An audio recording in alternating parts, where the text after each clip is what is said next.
অস্মিতা চক্রবর্তী কোন গোপনে মন ভেসেছে ধারাবাহিকে প্রিয়াঞ্জলি চরিত্রে অভিনয় করছেন অভিনেত্রী অস্মিতা চক্রবর্তী। তবে অভিনেত্রী অস্মিতা চক্রবর্তী প্রথম ধারাবাহিক ছিল স্টার জলসার ভাগ্যলক্ষ্মী ধারাবাহিক। মিশমি দাস কোন গোপনে মন ভেসেছে ধারাবাহিকে অভিনেত্রী মিশমি দাসকে রোহিণী চরিত্রে অভিনয় করতে দেখা যাচ্ছে। অভিনেত্রী মিশমি দাসের প্রথম ধারাবাহিক ছিল জি বাংলার রাজ্যটক ধারাবাহিক। রশ্মিতন্নী ভট্টাচার্য কোন গোপনে মন ভেসেছে ধারাবাহিকের অহনা চরিত্রে অভিনয় করছেন অভিনেত্রী রশ্মিতন্নী ভট্টাচার্য। অভিনেত্রী রশ্মি ভট্টাচার্যের প্রথম ধারাবাহিক ছিল জি বাংলার হৃদয়হরণ বিয়ে পাশ ধারাবাহিক। শ্রীতমা রায়চৌধুরী কোন গোপনে মন ভেসেছে ধারাবাহিকের তিস্তা চরিত্রে অভিনয় করছেন তিনি। তবে স্টার জলসার বধূবরণ ধারাবাহিকের মাধ্যমে তিনি টেলিভিশনে পা রেখেছিলেন। শ্বেতা ভট্টাচার্য কোন গোপনে মন ভেসেছে ধারাবাহিকের প্রধান নায়িকা শ্বেতা ভট্টাচার্য।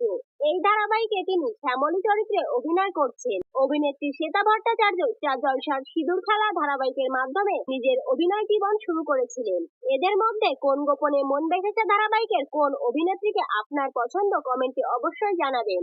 এরকম নিত্য নতুন আপডেট পেতে ভিডিওটি লাইক ও চ্যানেলটি সাবস্ক্রাইব করে পাশে থাকুন। ধন্যবাদ।